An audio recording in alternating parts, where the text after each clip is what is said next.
John 11:21.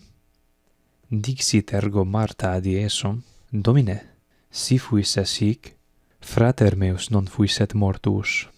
Therefore Martha said to Jesus, Lord, if you had been here, my brother would not have died.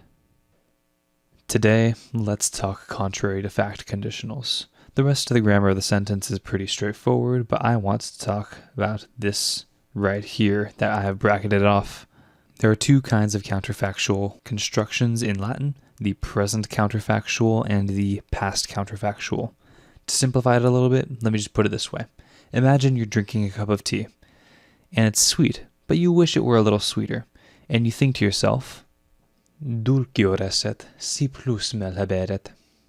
It'd be sweeter if it had more honey. That is, if the condition perchance were met that it had more honey, the result would be it would be sweeter. But the condition is not met, therefore it is not sweeter, is contrary to fact, is presenting a hypothetical.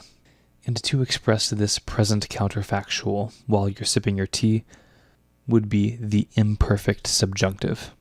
However, consider for a moment that you're talking to a friend later about whatever you had done that day, and among those things is drinking this cup of tea, but you then pause to insert.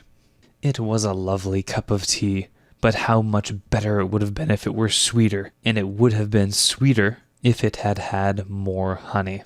And the way we would express that in Latin would be Dulcior fuisset si plus mel habuisset.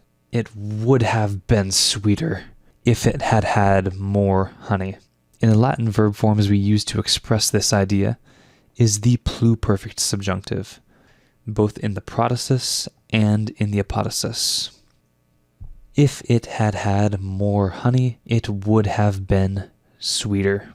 And then when we bring that same principle to this text in our verse, si fuisses hic, if you had been here, pluperfect subjunctive, frater meus non fuisset mortuus, my brother would not have died. Remember, mortuus, morior is a deponent verb, so mortuus sum in the perfect, and then you alter the form of esse to form the subjunctive.